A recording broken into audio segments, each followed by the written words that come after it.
Alors bonjour à toutes et à tous.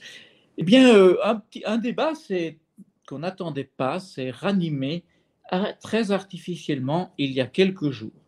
Celui de savoir quelle langue, le néerlandais ou l'anglais, doit être la seconde langue, c'est-à-dire la première langue étrangère après la langue maternelle, à apprendre dans l'enseignement secondaire. Tout est parti étrangement d'un sondage d'opinion qui, en Flandre, voit le CDNV, vous savez, autrefois le parti flamand qui dominait toute la politique flamande et même la politique belge, qui faisait pendant longtemps la pluie et le beau temps, surtout la pluie, dans ce pays, dans le pays entier. Eh bien, on a vu ce parti s'effondrer littéralement jusqu'à devenir, à moins de 8% de l'opinion flamande, le plus petit parti de Flandre. Il faut dire que les ministres CD&V au fédéral n'ont guère brillé. La ministre de l'Intérieur, Annelies Verlinden, a cru bon d'adopter une attitude hyper répressive pendant la pandémie, poussant à la délation et à la répression de la moindre manifestation anti-mesure, répression souvent violente d'ailleurs. Quant au ministre des Finances, Vincent Van Petegem, encore un fils de, eh bien, il est dépourvu de la moindre idée pour la réforme fiscale qui est annoncée comme un des points essentiels de la politique du gouvernement dit Vivaldi, et il se contente d'alimenter artificiellement le débat de vraies et fausses fuites à propos de rapports que personne ne voit jamais. Reste dans les ministres CDNV Sami Sadi, le secrétaire d'État chargé de l'asile, qui, lui, dit-on, semble assumer plus ou moins son rôle. Et comme au royaume des aveugles, le borgne est roi, et voici l'obscur secrétaire d'État propulsé au rang de président du CDNV, en remplacement de l'inexistant Joachim Kuhn. Du coup, Sami Sadi se met à faire des déclarations fracassantes dans un domaine qui n'a pas le moindre rapport avec ses compétences, les réfugiés, je rappelle, ni son niveau de pouvoir.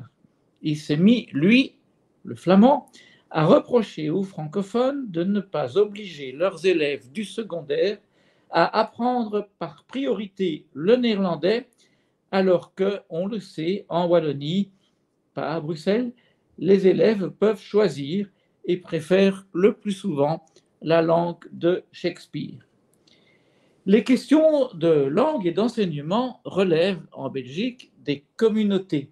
Ce sont les Flamands qui l'ont voulu d'ailleurs, et un président de parti flamand, membre d'un gouvernement fédéral, n'a rien à dire quant aux règles des écoles de la communauté française.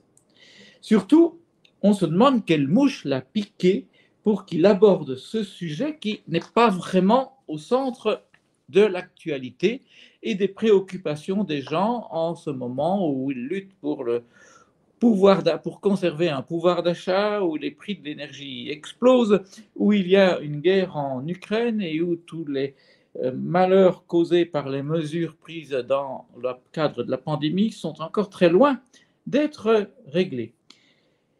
Et on se demande aussi ce qui a poussé la gauche wallonne, le PS, Écolo, le PTB, à dire préférer aussi que le néerlandais soit imposé aux élèves wallons.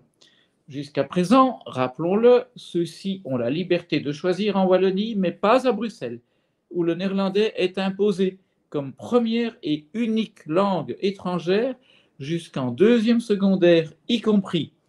Les élèves bruxellois doivent d'ailleurs figurer à 14 ans parmi les derniers au monde à apprendre l'anglais, langue internationale par excellence. Cela ne fait pas de nos jeunes bruxellois d'ailleurs des brillants bilingues français-néerlandais. Rares sont ceux qui, à l'issue pourtant de 10 années d'enseignement du néerlandais, 4 en primaire et 6 en secondaire, terminent l'école secondaire en étant des vrais bilingues. Peut-être parce que l'apprentissage forcé n'est pas quelque chose d'efficace, ou peut-être plus sûrement parce que l'enseignement des langues dans l'enseignement obligatoire est souvent d'un niveau médiocre, il faut le dire. Pourquoi donc faudrait-il forcer les jeunes à apprendre une autre langue que celle de leur choix?